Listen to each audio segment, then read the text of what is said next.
Now, I would like to welcome Ms. Arya Mananda to present. I would like to give a brief background of Ms. Mananda.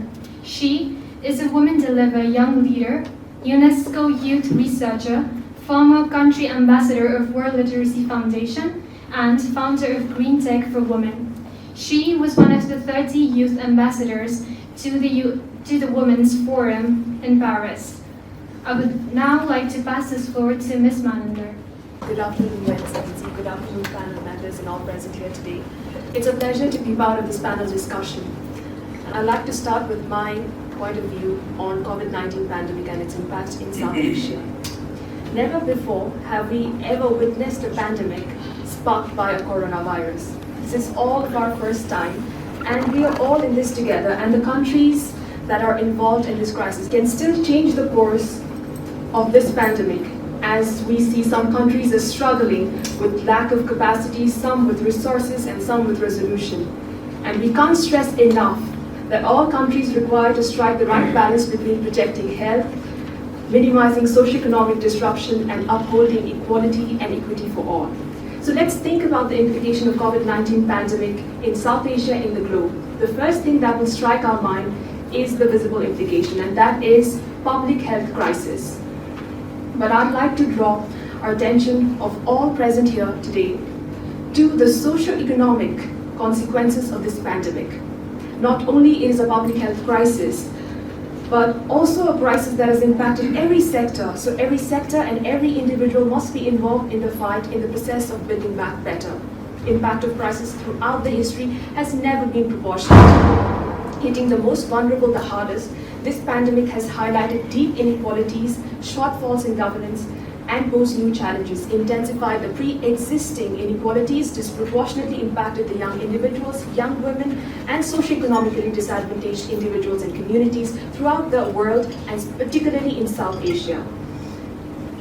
As a UNESCO youth researcher, we debated with the heads of state and ministers in the high-level policy conference in Global Thematic Policy Dialogue session and discussed priority commitments and policy solutions in UNESCO headquarters in Paris about our condition in South Asia impacted by COVID-19 pandemic.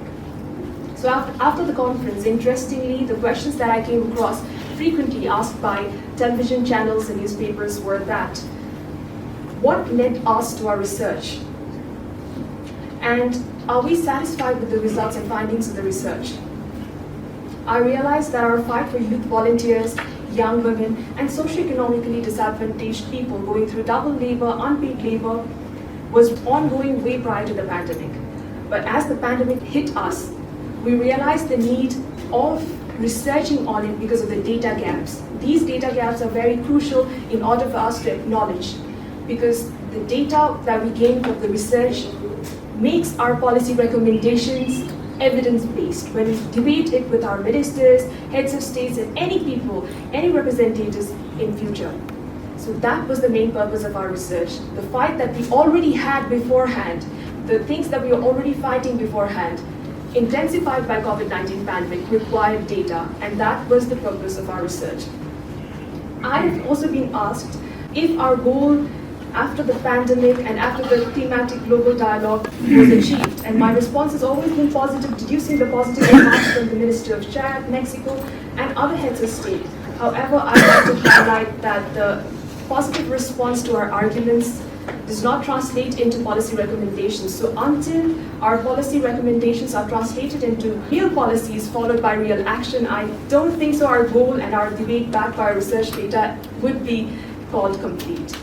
So the impact of COVID-19 on young volunteers have further intensified the pre-existing inequalities, particularly gender and generational inequality, regionally and globally. And the impact of pandemics is also disproportionate, as mentioned earlier, and systemic, affecting each young volunteer differently. We might think the youth volunteers group and youths group are, homogeneous, but they are not.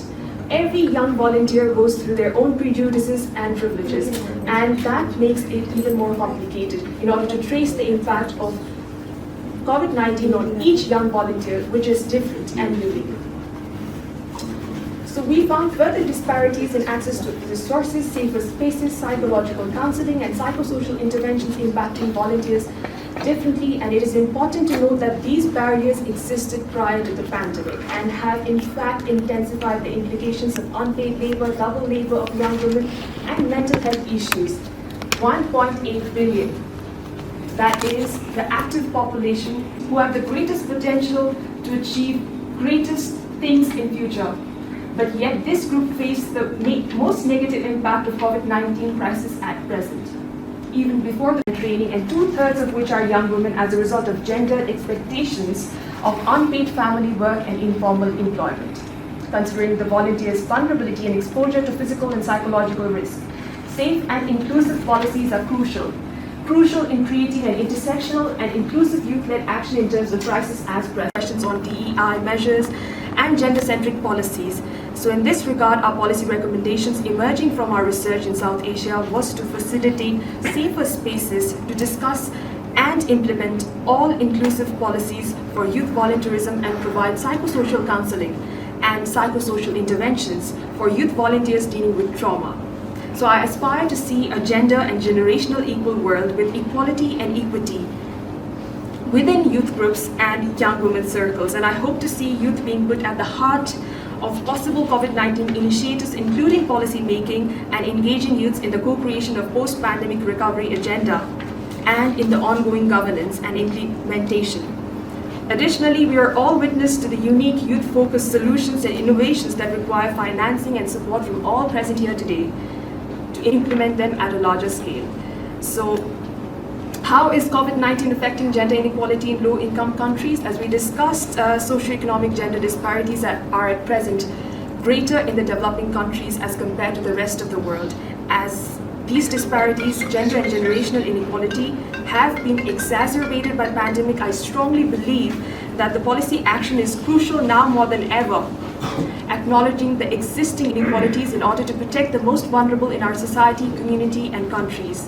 So let our policies target the exacerbation of gender disparities, particularly in low and middle income countries where gender gaps in socio-economic outcomes are greater. In addition to economic consequences, women are at increased health risks as pandemic restricted women's access to maternal health care because all the resources are relocated to the COVID-19 patients.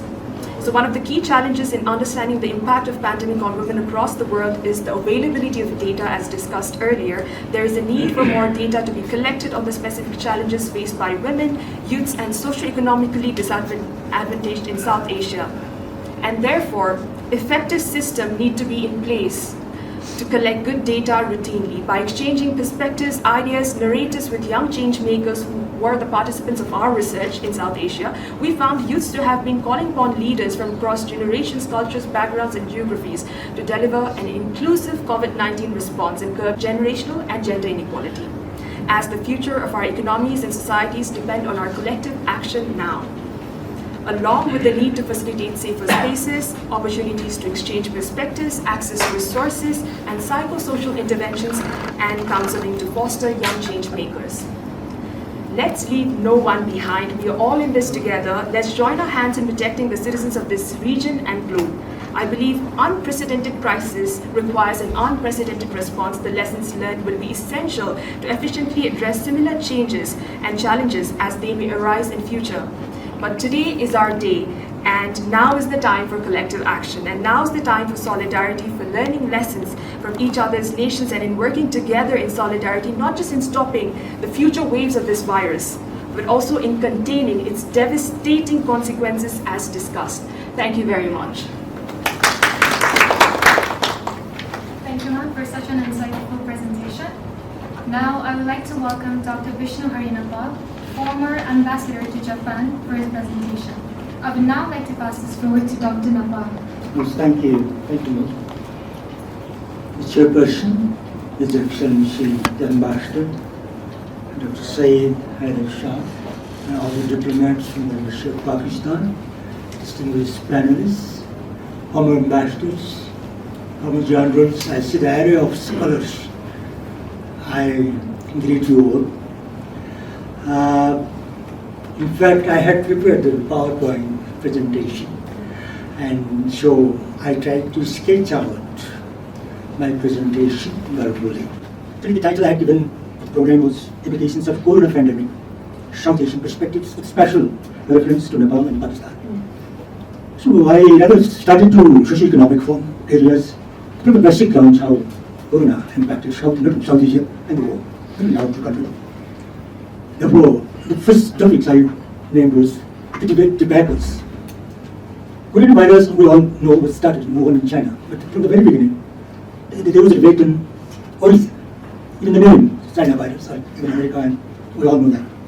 So the debate whether it is a man-made virus or the natural virus, like it had confused many South Asian scientists and scholars.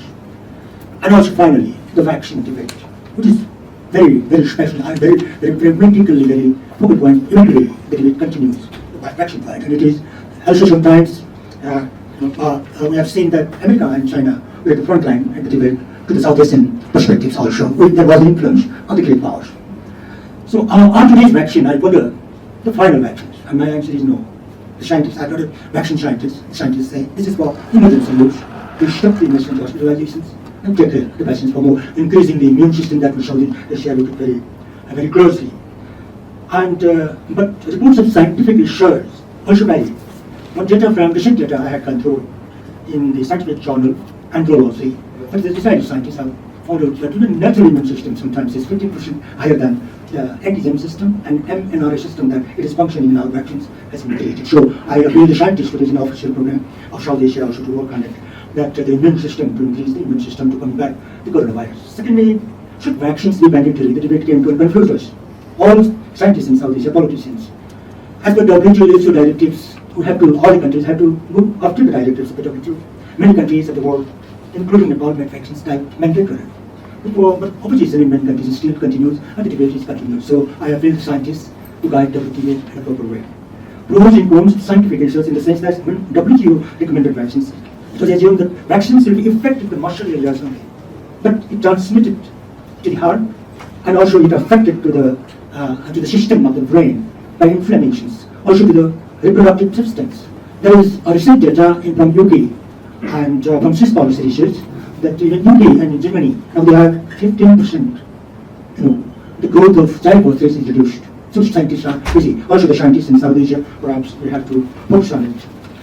And vaccines to the children, we have starting from 5 to 12 years. America, they have already from 6 months to 5 years. Yeah, so, but the Danish experience is difficult. And I like to quote the Danish National Health Authority recently acknowledged that vaccinating children against COVID was a mistake, and that they wouldn't do it again. It was the Swiss policy research. I'm not a scientist, but we have to discuss with the scientists for it. And challenge to South Asia during Corona, Ms. Manandar has highlighted briefly that on socio-economic, what our topic is today, conditions, low socio-economic conditions. I had heard Syed Salgo Ruda, and our senior people used to say Nepal in Nepal, Syed Vikram Shankar. But I never imagined we'll face the pandemic in our lifetime. We'll face. Therefore, these are the challenges, what she has also highlighted. But I like what she preferred the database I have collected from database, and I'm very happy that you pointed out for the data. Sufficient challenges, problematic database to combat corona pandemic. Nearly 1/3 world's poorest population live in South Asia. Rural mass, nearly 70% average. So, food security, that was very vital during the lockdowns, corona pandemic. Our moderate food security on the advanced security comparison, anxiety, mental health, and depressions, not only depressions, even suicidal. That was very serious suicidal cases in Nepal during lockdown. And also getting more food. People say better to die than to survive like this. Is there for small-based vaccine and power-based vaccine? Vaccine should be only one. I appeal to the World Health Organization, please encourage for one vaccine to combat coronavirus. If I take a longer time, I may apologize. Thank you very much. Thank you. Thank you, sir, for such an informative presentation. Now, I would like to welcome our last panelist, Ms. Bijay Shrestha. I would like to give a brief background. Ms. Shrestha is a founder and executive director of Aprabasi Mahila Kamdar Samuha, AMKAS. She is rigorously advocating for ratification of ILO Convention 189 and ILO C-190 for domestic workers' rights and the UN Convention 1990 for the rights of migrant workers and their families. I would now like to pass this forward to Ms. Shrestha. Thank you, Ms. Moderator. Namaste and good afternoon to the chair of today's program, Mr. Krishna Manandhar, our distinguished guest, Ambassador from Pakistan, Mr. Haider, yes? Syed Haider Shah, sorry. My distinguished panelist, I can't say co-panelist, but distinguished panelist, because we have a former ambassador, Dr. Bishnu Nepal, distinguished guest in the floor. I've come to know that we have ambassadors, His Excellencies from Saudi Arabia, from Dubai, and our former diplomats, distinguished scholars, and all the participants today. Thank you for introducing me, Ms. Adhikari. Yes, I'm myself a returning migrant. But first of all, I'd like to thank Ms. Manandhar for giving me this opportunity to share my experiences and what we think about today's session. So I'm a returning migrant myself. I worked in Japan for 2 years, from 1996 to 98, and I came back and found that migrants, women migrant workers, were facing a lot of problems. Every day there was news of women being exploited, abused, physically, sexually, mentally. So I thought that we had to work for the rights of migrants, and I started becoming the voice of the voiceless since 1998.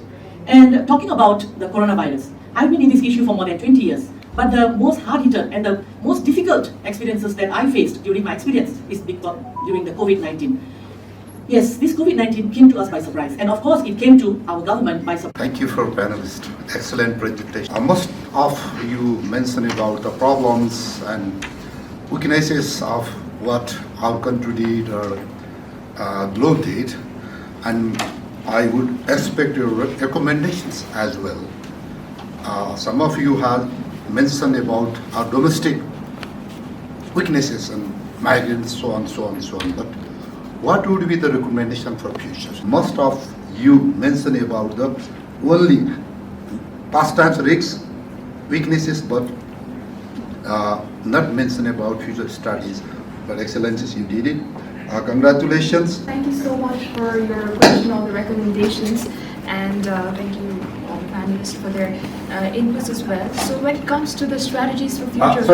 I'm a retired Brigadier General in Bosnia and also professor in China, and I work for the History, Culture and Heritage. I'm chairman of Nepal Museum Association. Thank you so much. Thank you very much again. My research on the youth volunteers was to include the safe and inclusive policies and in safer spaces and inclusive policies beforehand. So that was a recommendation that I'd like to again highlight that we made for the future strategies. So just responding to your question. Realistically, as a global issue, you're presenting here, but we people we expect for some suggestion for Nepalese government and Nepalese people too. This is my expectation. It's true, it's a global issue, but on regional perspectives, South Asia is a region of conflict, politically. Therefore, there are sometimes problems between borders, but the pandemic does not regard the borders, it will cross the borders. So what Excellencies point to the Shumai, I appreciate, was collaboration and cooperation between countries, people, governments. And sorry to chip in again, I'd like to make a point about the Nepal Army, as I'm responsible for the... But I'm not particularly Army, but all the doctors, all the volunteers, yes, all the individual people, they have done a lot of jobs. That's true. So please mention them also. Yes. So as an assessment of Nepal Army has been ongoing for... I'm retired.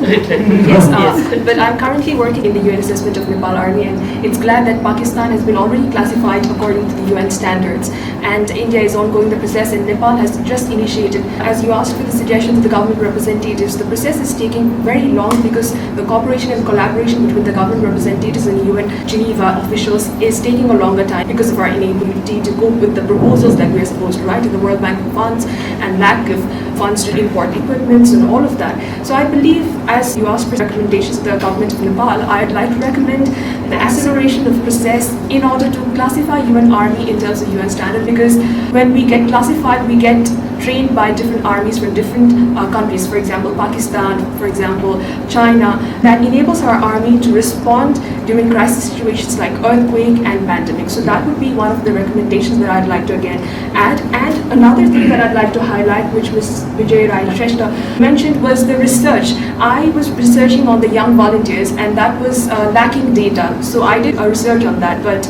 I would also like to encourage other youths to also research on migrant workers and especially women. So another recommendation to the government representatives, not just the government representatives, every sector and all the people involved in this discussion would be to research and collect data so that we can make our recommendations evidence-based. So these two would be the recommendations I'd like to add on the previous recommendations that I mentioned. Thank you. Excellent.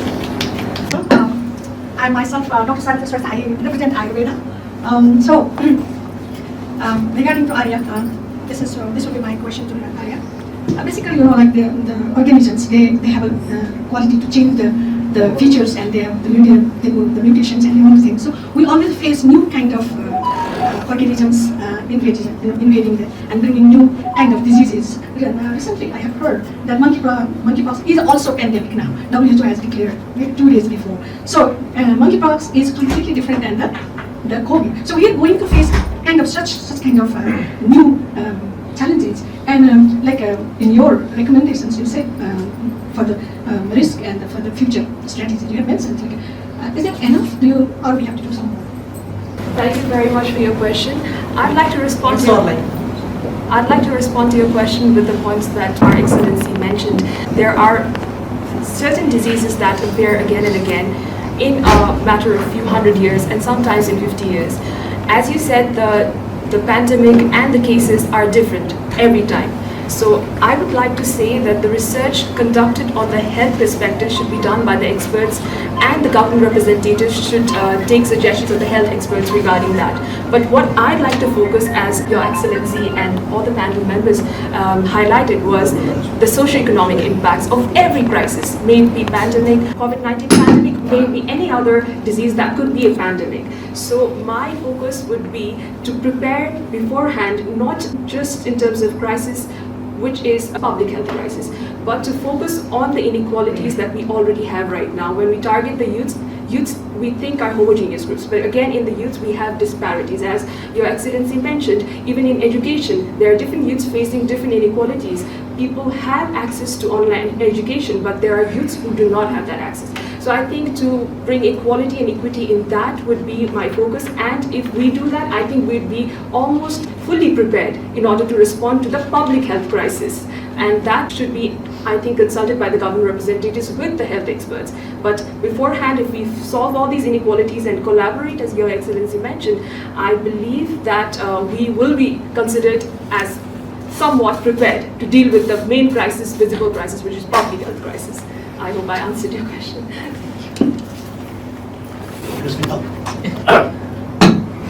Hello, namaste to everybody now. My name is Shrestha, and President of Center for Economic Development, which was established in 2018, and also Ambassador to France.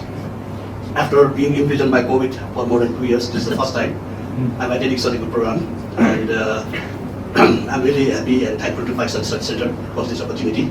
And also I listened to all the presenters, Ms. Haider, Dr. Nepal, Mrs. Shrestha, they are good in their own respectives. I also thank Excellency, Ambassador, for their holistic assessment of the situation. My question or my point is, now you have presented everything from the statistical point of view, from my experience also. Ms. Shrestha also presented a lot of good points about how the problem was severe in the early days. When you have presented such a good things from every aspect, and you have also recommendations, the point is that COVID has not been completely eliminated. It's still there here. So if you collect or synthesize your reports, your recommendations, seeing the emerging risks ahead, and present to our government, that is my recommendation. Thank you very much. I'm Indra Singh. I used to work for UNICEF earlier. At present, I'm a farmer. I happen to be the victim of COVID. 3 times positive, 1 time admitted in the hospital, and that is also very expensive hospital. I don't want to name it. There are no other seats yet available in the town. First thing I would like to recommend is the information, dissemination. It was so terrible type of information that we were getting, whether it is from TV or radio or from the talk of the town, from the people. So that has to be really people-friendly information dissemination minister. That is one. Secondly, the mobilization of community. I must say, I worked very in different countries also, including Pakistan. I was in Manchera leading the UNICEF office for this earthquake that happened in 2005. So I saw how the army had really mobilized the camps and all those. And that lesson, I think we should have also learned here. All the camps where they have like 6,000, 7,000 people, the colonel was the chief of the camp, in this camp. Here, what I see is we didn't have that sort of strategy. And community participation was very much ignored. And local government, especially the wards and the municipalities, they were very much ignored. And they also didn't take the initiative. So my recommendation would be from the top level, all the municipalities and Gampalikas, they should be mobilized. And they should be given the training in preparedness. So that's one part for the prevention level. And at the curative level, as I said, it's so expensive to get admitted in a private hospital. Government hospital, no one is really interested. They don't have a trust. So how to make that as a cost-saving sort of thing, where people can go and get the services. These are the things that I think if you could do that would be very good. Thank you. Thank you so much for bringing up this question, because I forgot. I think it wasn't in our presentation also, but I have to thank Nepal Army, because Nepal Army, they had least idea about migrants and migration, but they were given the duty, the accountability to look into the migrants when they were coming back, and we were supported by Nepal Army. They were so supportive towards us, because if we were not supported by Nepal Army in the first pandemic. On the first day, they assisted us how to bring them, how to go for approval, because we had to take approval to just bring them from the airport and from the holding centers to our shelter. We need approval from the CBO office and even the CCMC. So that was, we were supported by Nepal Army. I forgot our sir's name, but they supported us, and even Nepal Police, they supported us, and I really acknowledge them. And I also remember some of them who lost their life during their humanitarian work. I really would like to acknowledge them also. We were supported by them. It's truly from my heart. And yes, our recommendation is what our Ambassador His Excellency already mentioned, and Dr. Nepal also has already mentioned, the coordination and collaboration. Because that is what we want. Because migrants, we are going abroad, away from our country, our government. There's a discrimination on women. Why is the ban always on women?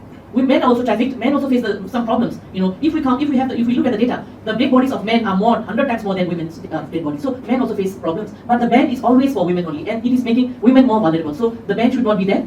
The ILO Convention should be ratified because it is for the most vulnerable ones. And to address this pandemic or disaster or any crisis, our government has to be prepared. Not like this stage where only the army and the police were prepared and other ministries were not at all prepared. We have to be prepared for all kind of disasters, all kind of crises. That is our recommendation towards the government. Thank you, sir.